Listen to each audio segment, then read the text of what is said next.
오늘부터 3장 보는데 3장 들어가기 전에 잠깐 우리 그 기업물을 고엘에 대해서 다시 한번 정리하고 가죠. 어떤 일을 합니까? 고엘. 기업 무르는 자가 첫째는 땅을 팔게 되면 친족이 가난해서 땅을 팔아야만 되면 그 땅을 다시 자기 돈으로 사서 복구시켜 주는 거죠. 이거 어떠세요? 여러분들이면 이거 하실만 하시겠어요? 쉽지가 않죠. 잘 안 되죠, 그죠? 네. 한국 사람은 아무리 사촌이 땅을 사면 배가 아프다는데 그러니까요. 한국 사람들 사촌이 땅을 사도 배가 아픈데 그 땅을 내 돈 주고 사서 그냥 공짜로 줘야 된다면 참 어려울 거예요. 둘째, 이제 종으로 팔리면 자유인이 되도록 값을 또 치루어서 자유하게 해주는 거죠. 셋째, 이제 친족이 억울하게 얻어맞거나 죽임을 당하면 그 피해 복수를 해주는 것 역시 고엘이 하는 일입니다. 또 네 번째로 이제 후손이 없는 친족에게 후손을 이어주는 일도 고엘이 하는 거죠. 근데 이제 자격 조건은 뭐예요? 친족이어야 하고 그 일을 할 수 있는 능력이 있어야 하고 그다음에 제일 중요한 게 자원은 자원해서 해야 한다. 자진해서 해야 한다는 거예요. 네. 자, 룻기 3장 들어가서 1절에서 5절 박 집사님 읽어주실래요? 네. 네. 룻의 시어머니 나오미가 그에게 이르되 내 딸아 내가 너를 위하여 안식할 곳을 구하여 너를 복되게 하여 하지 않겠느냐. 내가 함께하던 하녀들을 둔 보아스는 우리의 친족이 아니냐. 보라 그가 오늘 밤에 타작마당에서 보리를 까불리라. 그런즉 너는 목욕하고 기름을 바르고 의복을 입고 타작마당에 내려가서 그 사람이 먹고 마시기를 다 하기까지는 그에게 보지 말고 그가 누울 때에 너는 그가 눕는 곳을 알았다가 들어가서 그의 발치 이불을 들고 거기 누우라. 그가 내 할 일을 내게 알게 하리라 하니 룻이 시어머니께 이르되 어머니의 말씀대로 내가 다 행하리이다 하니라. 네. 자, 이 이야기 많이 읽어보셨죠? 그죠? 예, 이 이야기 읽으실 때 어떤 생각이 드세요? 어떤 기분이 드십니까? 그러니까 이제 나오미가 룻한테 지금 뭘 시키는 것 같으세요? 남자한테 유혹해라. 보아스를 유혹해서 네 남편으로 만들어라. 예, 그런 것처럼 보여요. 예, 그렇게 들려요. 네. 나오미가 룻에게 얘기하죠. 얘야, 이제 내가 너를 결혼시켜서 어디 자리 잡을 수 있도록 해야 하지 않겠니? 그동안 네가 가서 일하던 그 보아스라는 어른이 우리 친족이다. 이제 추수를 다 마쳤으니 오늘 저녁에는 보리를 타작할 거야. 그러니까 너는 이제부터 내가 시키는 대로 해라 하면서 이제 목욕하고 기름 바르고 의복을 입어라 이러죠. 목욕 제기하고 가라 이러니까 우리 느끼면은 좀 그래요. 예, 근데 이제 여기 이제 의복을 입어라 하는 말이 뭐냐. 그래서 이제 학자들에 따르면 어 그러니까 지금까지 아마 룻이 과부 옷을 입고 있었을 것이다라고들 이제 생각하는 거예요. 아, 그러니까 자기가 이제 과부라는 표시를 하는. 근데 이제 그것을 버리고 이제 그만하고 이제 난 시집 갈 수 있습니다 하는 그런 옷으로 이제 입어라라고 이제 표시를 했다는 거예요. 근데 뭐 그거는 잘 모르겠어요. 어쨌든 그렇지만 이제 그들이 이제 그렇게 얘기를 하니까 어쨌든 자기가 입는 옷 중에 제일 좋은 옷을 입어라 그렇게 이해하면은 될 것 같아요. 그래서 누구나 봤을 때, 오늘 어디 가? 이렇잖아요. 우리도 좋은 옷 입고 어디 가면은 뭐라 그래요? 제가 갑자기 주일에 넥타이 메고 오면 다들 물어보시잖아요. 어디 가세요? 그러고 물어보시잖아요. 그죠? 우리 아이들이 정장 입고 교회 오면, 오늘 콘서트 있구나. 이러고 다들 알잖아요. 그죠? 그 의복을 보면, 오늘 무슨 일이 있구나. 이걸 알 수 있듯이 그렇게 하라 하는 거예요. 자, 그렇게 입고 이제 타작 마당에 가서 그 사람이 먹고 마시기를 다 할 때까지는 그에게 보이지 마라 하는 거예요. 모습을 보면 이거 뭔가 무슨 일이 있겠구나 이렇게 또 이제 생각할 수 있으니까 전혀 보이지 않게 선입견 주지 말고 숨어 있어라. 자, 그다음에 그리고 그가 누울 때에 어디 눕는지 보라 이러죠. 이거 뭐 전에 말씀드렸죠 아마? 자, 무슨 생각이 드세요? 여기서 보아스가 눕는 곳이 어딘가 이거 보라고 했을 때 여러분들은 그날 저녁에 그림을 어떻게 그리실 거예요? 타작마당에서 이제 사람들이 타작이 다 끝났어요. 그죠? 그러니까 이제 막 잔치를 벌이고 막 술도 마시고 음식도 나누고 아주 기쁨의 잔치를 벌였어요. 그런데 이제 거기서 잔단 말이에요. 그 타작마당에서. 잘 때 어떻게 잤을 것 같으냐고요. 여러분 이제 상상에는 어떤 그림이 그려졌어요? 아마 텐트를 크게 치고 주인이 중간에 자고 이게 종들이 둘러싸는 다음에 끄시고 자잖아요. 네. 이렇게 텐트를 이렇게 치고 주인은 그 아래 들어가 자고 다른 사람들도 뭐 또 텐트 치고 텐트 치고 이렇게 자니까 그냥 바깥에 자든가. 예. 또 다른 분들은 저도 그렇게 상상했거든요. 이 글을 읽을 때 자연히 우리 안에 들어오는 생각은 그렇게 텐트 치고 보아스 거기 들어가서 잤을 거다라는 생각이 자연히 들었어요. 그러니까 그런 생각을 하니까 지금 이 룻이 어떻게 했을까 하면은 그 보아스가 자는 텐트 안으로 들어갔을 거다는 생각이 드는 거죠. 그런데 실제로 이제 그 타작 마당을 가보면 그렇지 않아요. 타작 마당 어떻게 생긴지 아세요? 이렇게 생겼어요. 아, 그냥 들판이에요. 예, 그냥 이거는 지금 요즘 시대의 타작 마당이고, 이건 옛날에 그림으로 그린 거예요. 그러니까 그냥 들판이에요. 그래서 타작을 여기서 다 가져와서, 여기 가운데 있죠? 여기서 타작을 다 해서 다 모아놓고, 단 쌓아놓고, 사람들은 여기서 자는 거예요, 여기서. 아, 여기서, 요 주변에서 쭉 누워서들 자는 거예요, 그냥. 그러니까 이제 뭐 이렇게 하나 펴고선 자는 거죠. 왜, 그러니까 천막 그러면 이런 게 없단 말이에요. 그냥 바깥에서 자요. 왜 그러냐 하면, 이제 저게 다 끝났잖아요. 추수 다 끝나서 볕단을 다 쌓아놨을 거 아니에요. 예. 근데 이거를 누가 와서 홀라당 다 가져가면 다 훔쳐가니까 훔쳐가니까 안 되는 거죠. 그러니까 어, 못 훔쳐가도록 전부 둘러서 다 그 단 사이사이 다 끼어서 이제 자는 거란 말이에요. 아, 아무도 못 가져가게끔. 그러니까 이제 나오미가 말하는 어디에 눕는지를 잘 봐라 이렇게 말하잖아요. 어느 텐트에 가는지 잘 봐라 이게 아니란 말이야.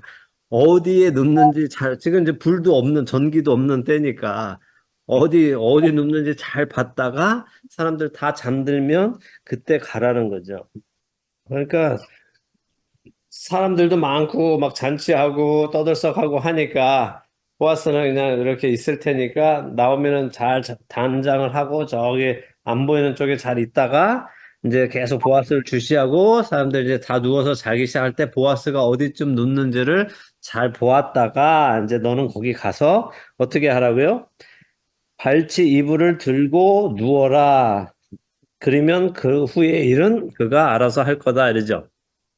자, 그러니까 우리는 이것도 딱, 그의 어떻게 해요? 그의 발치 이불을 들고 거기 누워라 이러잖아요. 그죠? 그러면 어떤 생각이 또 들어요?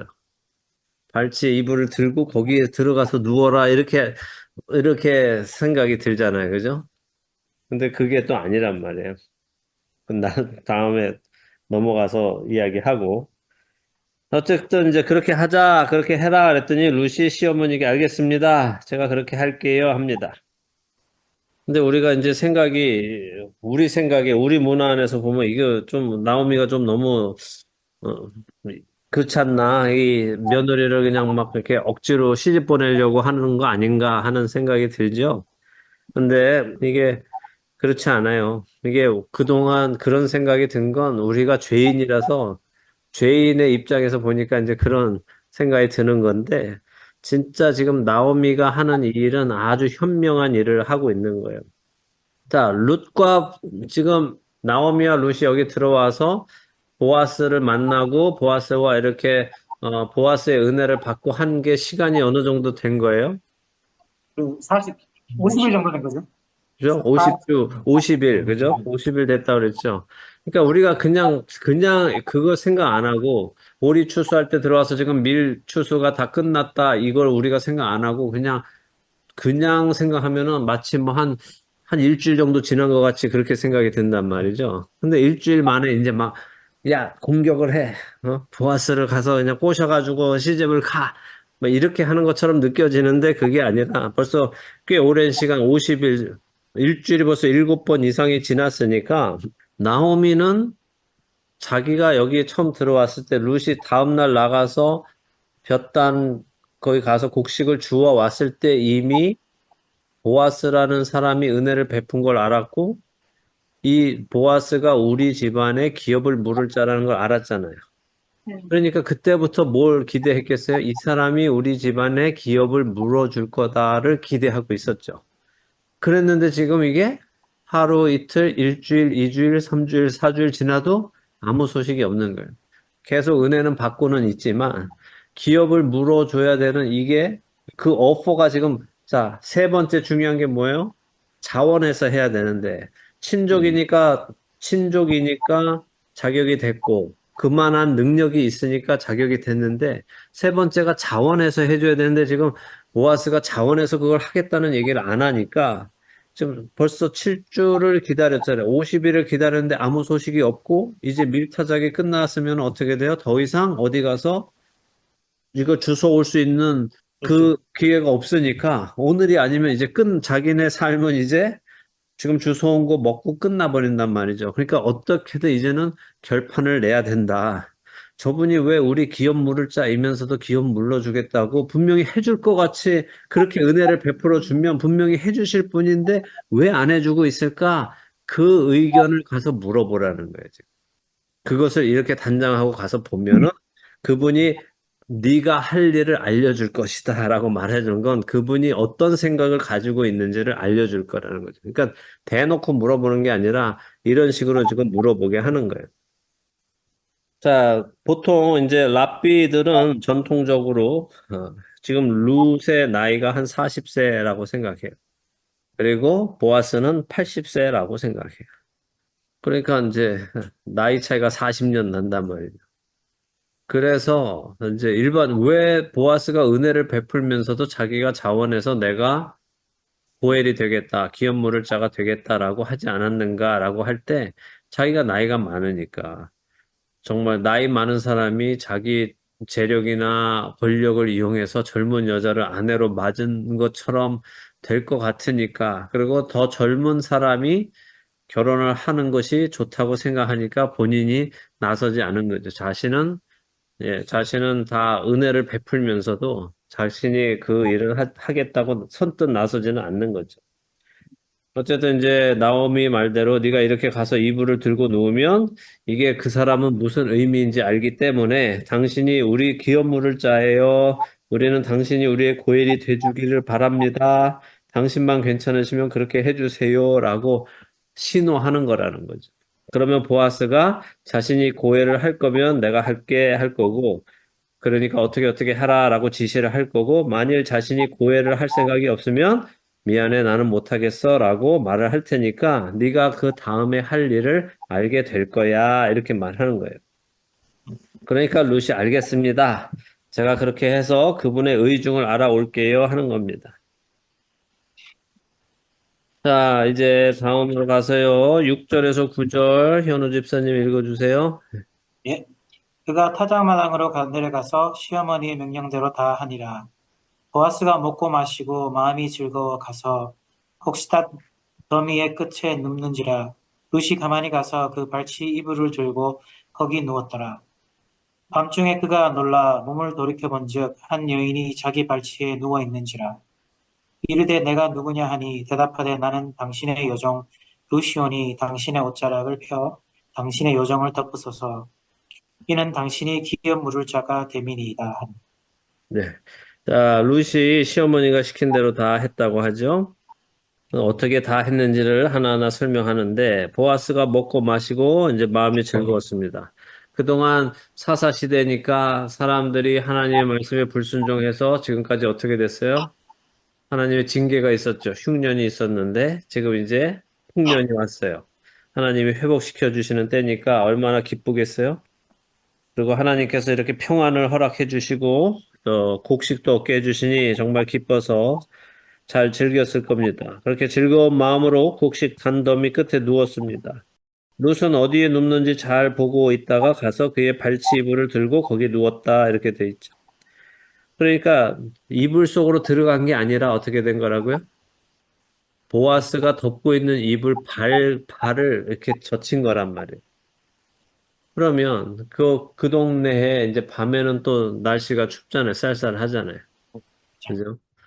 이 발을 덮고 있는 이불을 젖히면 어떻게 되겠어요? 썰렁하고 썰렁한 기가 쑥 들어오죠. 그럼 아이고 아이고 쌀쌀해 하면서 이제 덮으려고 이불을 덮으려고 이렇게 발끝을 봤더니 거기에 누가 누워 있단 말이죠. 그러니까 이불 안에 들어온 게 아니란 말이에요. 그렇게 해놓고 그냥 누워 있는 거예요.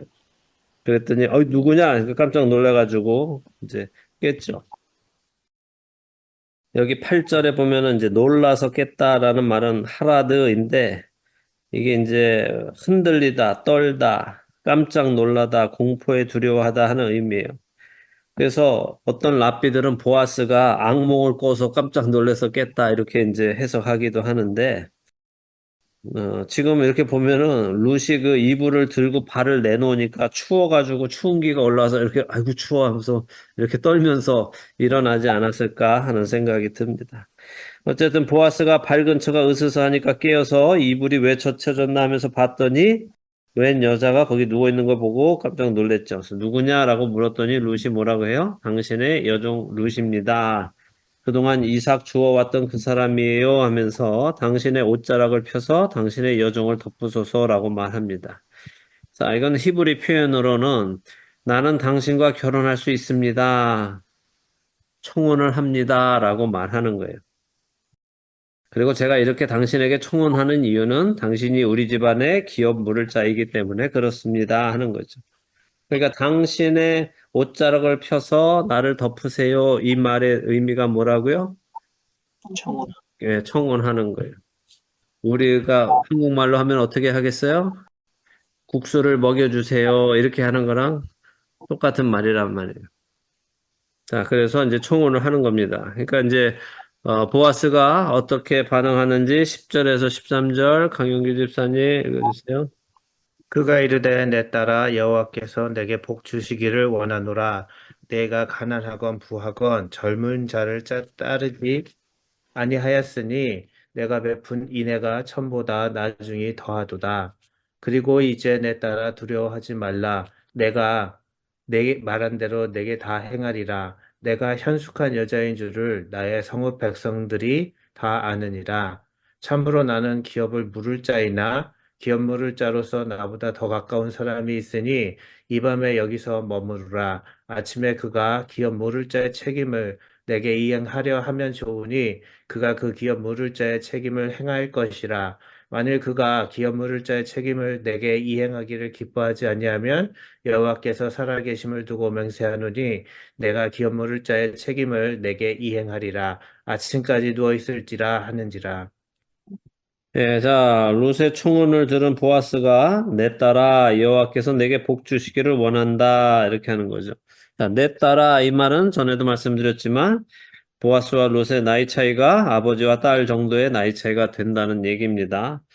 그래서 아까도 말씀드렸듯이 보아스는 이제 80세 정도, 룻은 40세 정도 이렇게 생각하는데 그 보아스가 룻에게 내가 너랑 결혼해 줄게 라는 말이 안 나오는 건 당연하죠. 그렇게 나이 차이가 있다면. 자, 근데 보아스 설명 들어보세요. 예, 루사, 네가 베푼 헤세드가 처음보다 나중이 더 크다 하는 말이에요.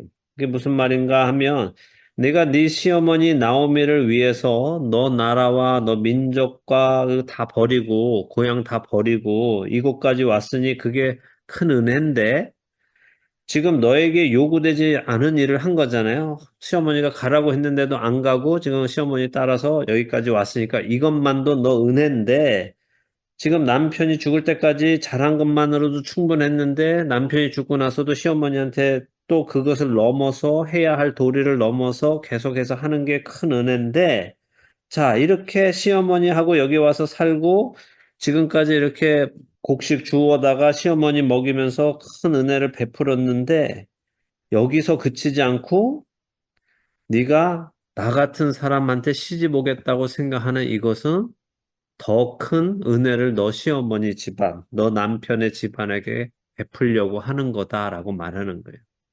왜냐하면 자, 젊은 남편감이 있어서 또 뭐 부자든 가난하든 너 나이 때 비슷한 사람하고 결혼해야 너도 좋지 않겠어? 하는 거죠.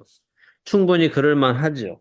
그런데도 이 늙은 나한테 와서 어머니와 그 집안의 가문을 위해서 기업을 물려달라고 하니 너가 이거 정말 얼마나 착한 애냐, 얼마나 선한 애냐. 자기 자신을 위해 하는 게 아니라 네 어머니와 네 죽은 남편의 집안을 위해서 네가 젊은 남자에게 시집갈 생각하지 않고 이렇게 나이 많은 나에게 그 일을 해달라고 하니 네가 얼마나 선한 애냐, 얼마나 은혜 많은 애냐라고 말하는 거예요.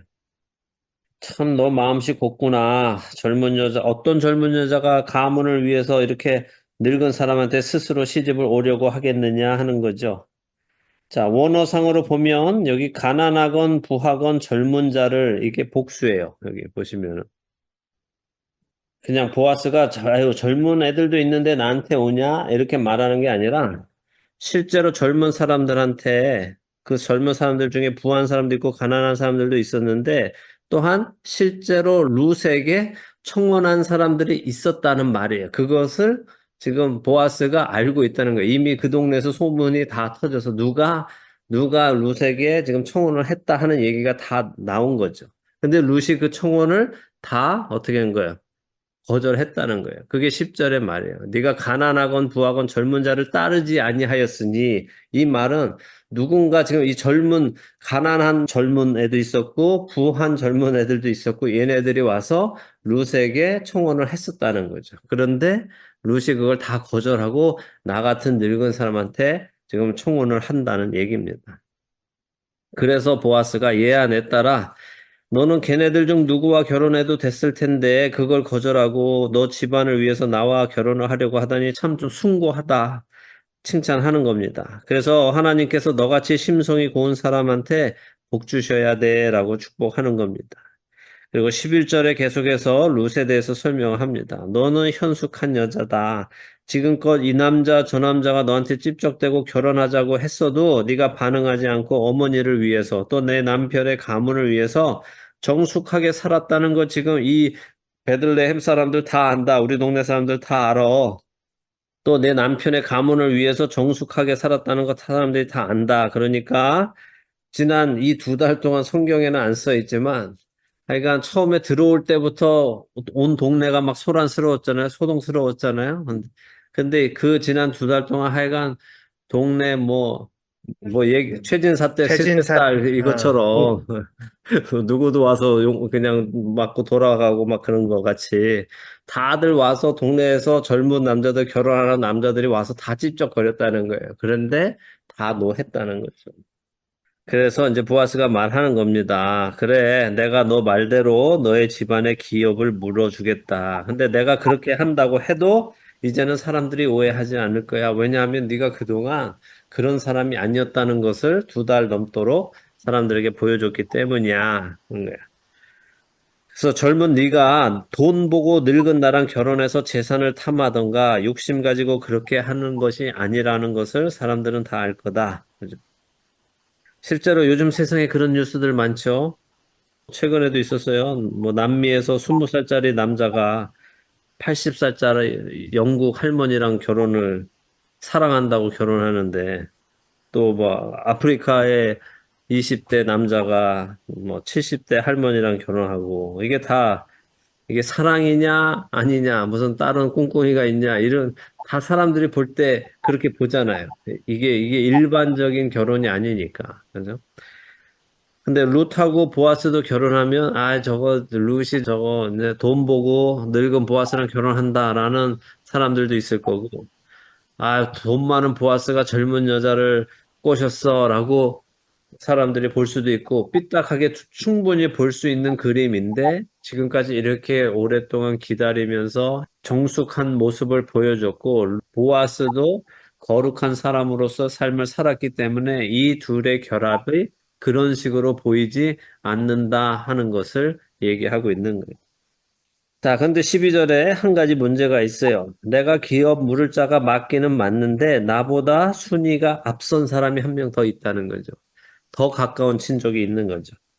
그러니까 우리가 이 은혜로운 일을 하는데 은혜로운 일을 하면서도 덕이 있게 해야 하지 않겠니? 라고 말하는 거예요. 법대로, 율례대로 하는 거죠. 자, 이걸 보니까 이제 왜 우리는 보아스가 그동안 룻에게 먼저 자진해서 고엘의 임무를 감당하겠다고 하지 않았는지 이해가 되죠. 나이도 있고 또 자기보다 먼저 그 임무를 감당해야 할 사람이 있기 때문에 자기가 먼저 막 나설 수 없는 거죠.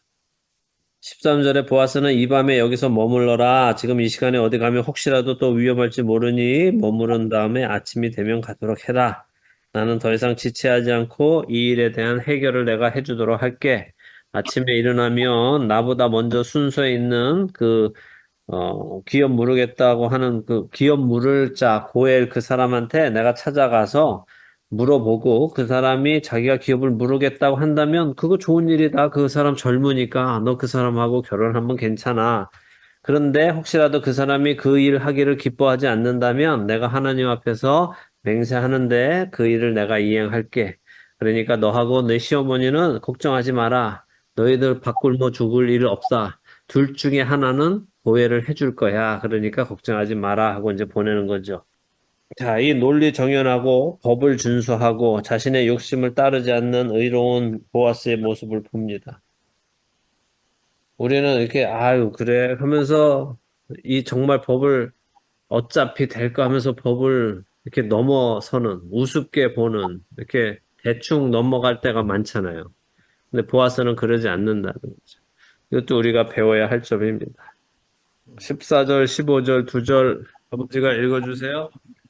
룻이 새벽까지 그의 발치에 누웠다가 사람이 서로 알아보기 어려울 때에 일어났으니 보아스가 말하기를 여인이 타작마당에 들어온 것을 사람이 알지 못하여야 할 것이라 하였음이라. 보아스가 이르되 내 겉옷을 가져다가 그것을 펴서 잡으라 하매 그것을 펴서 잡으니 보리를 6번 되어 룻에게 지워주고 성읍으로 들어가니라. 자, 룻이 새벽까지 그 발치에 누웠다가 이제 아직은 사람들이 얼굴 알아보기 어려울 때 일어났습니다. 이제 막 이렇게 이제 밝아질 때쯤 일어나서 가려고 했죠. 근데 보아스가 말하죠. 여인이 타작마당에 들어온 것을 사람들이 모르게 해야 한다라고 합니다. 자, 자신들은 잘못한 게 없어요. 그러나 필요 없는 소문을 만들 필요는 없는 거죠. 타작마당에 여인이 들어온 것을 사람들이 알지 못해야 한다 하는 말의 정확한 이해는 할 수 없어요. 그러니까 뭐 옛날 사람들이 배 타는 사람들이 여자가 배 타면 재수 없다 이렇게 말하는 것처럼 여자가 타작마당에 들어오면 타작이 재수 없다 뭐 그런 의미인지 왜 여자가 타작마당에 들어온 것을 알면 안 된다 하는지는 정확히 알 수가 없습니다. 어쨌든 근데 탈무드에는 이런 말이 있어요. 탈무드에 성경이 아니라 탈무드에 보면 남자가 이방 여인과 관계를 맺으면 그 남자는 계대 결혼, 그러니까 고엘의 자격이 없다 이런 말이 있어요. 탈무드에. 그러니까 지금 만약에 혹시라도 이 타작마당에서 보아스와 룻이 이방 여인인 룻이 관계를 맺었다라고 소문이라도 나면 보아스는 고엘 자격을 잃어버리게 될 수 있다는 게 탈무드의 이야기인 거죠. 유대인들의 가진 풍습에서는 그렇다는 거예요.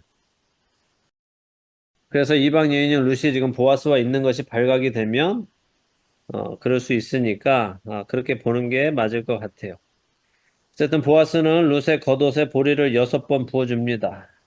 근데 왜 이렇게 했을까요? 왜 이렇게 보리를 막 이렇게 부어줬을까요, 지금? 이제는 활약도 끝나고 그랬으니 이거 가지고 가서 이 보일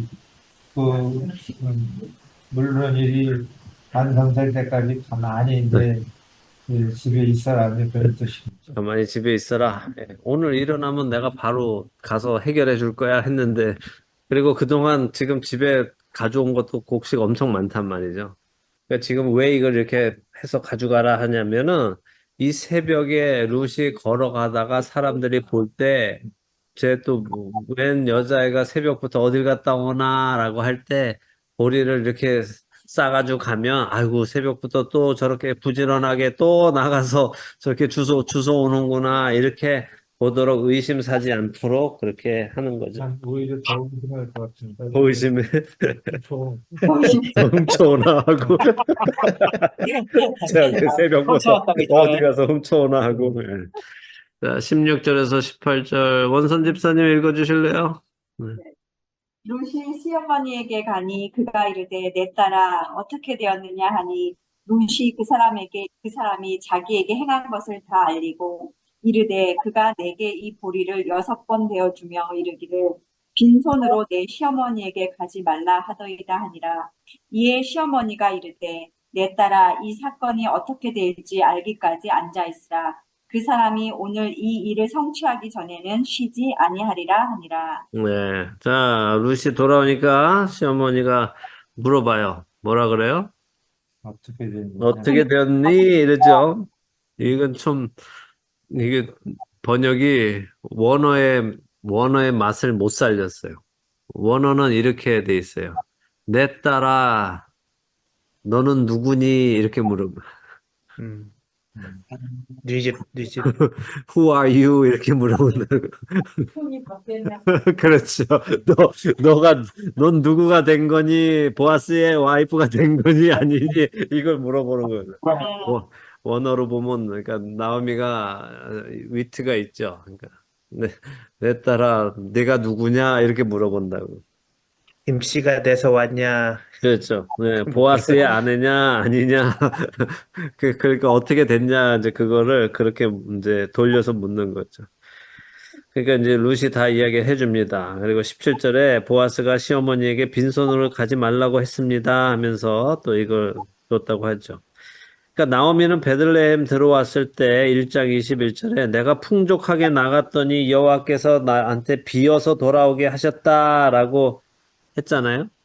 그때 나를 빈손으로 돌아오게 하셨다 했는데 지금 보아스가 어머니에게 빈손으로 가지 마라 이렇게 말하면서 나오미의 그 말이 틀렸다 하는 것을 이제 보여주는 거죠. 나오미는 그렇게 하나님이 나를 빈손으로 오게 했어라고 하지만 하나님의 은혜로 그녀의 빈손은 더 이상 빈손이 아니게 되는 거죠. 그래서 보아스가 그 빈손을 채워주는 사람이 될 것임을 보여주는 겁니다. 룻만 보호하는 것이 아니라 시어미 나오미도 보아스가 보호할 것을 말해주는 거죠. 그 의미를 깨달은 나오미가 그래 이제 오늘 어떤 결정이 나올지 우리가 보자. 그때까지는 안심하지 말자. 쉬지 아니하리라. 그게 안심하지 말자 하는 거죠. 자, 은혜, 헤세드는 뭐예요? 하지 않아도 될 일을 하는 거. 예. 그죠? 내게 임무가 아닌데도 불구하고 하는 것이 은혜죠. 자, 룻은 시어머니를 봉양하지 않아도 됐지만 은혜를 베풀었어요. 그죠? 자기 남편이 죽으면 더 이상 안 해도 되는 거였어요. 그런데 은혜를 베풀었어요. 보아스는 자신에게 주어진 임무 이상으로 은혜를 베풀었어요. 룻은 자신을 위해서라면 젊은 남자 만나서 행복하게 살아도 됐지만 그것을 거절하고 어머니를 위해서 기업을 이어주려고 늙은 사람에게 시집가려는 은혜를 베풀어요. 이처럼 은혜란 내가 기꺼이 손해를 감수하는 것이고 불편을 감수하는 거예요. 그게 은혜입니다. 자, 하나님은 우리에게 해주실 것을 다 해주셨어요. 세상 천지 만물을 다 창조해 주셨어요. 그리고도 죄인인 우리를 구원하기 위해서 안 하셔도 되는데 그 아들을 죽이시고 그 아들을 죽이시는 희생을 감수하고 우리에게 은혜를 베풀어 주신단 말이에요. 그래서 은혜는 그런 은혜를 우리가 받았다면 우리 역시 그런 은혜를 또 다른 자들에게 베풀어야 되죠. 그래서 은혜는 내가 먹다 남은 거 주는 게 아니에요. 고개 이렇게 하면서 야, 쟤 좀 갖다 줘라고 하는 그런 게 아니라 내가 넘쳐나서 그냥 나눠주는 게 아니라 광에서 인심 나는 게 아니라 보아스가 룻에게 직접 밥을 주었듯이 자신이 힘을 쓰고 몸을 움직이고 자신의 쓸 것을 나누어 주는 것이 참된 은혜. 그러니까 은혜를 베풀 때 적선하는 것과 은혜 베푸는 것을 분명히 구별하셔야 돼요. 적선은 은혜가 아닙니다.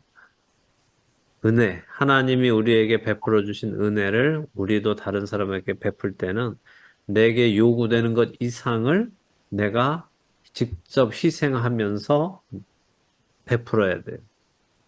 내가 뭐 10개 있어서 한 개 그냥 이렇게 던져주듯이 주는 건 은혜 베푸는 게 아니라 그거는 적선입니다.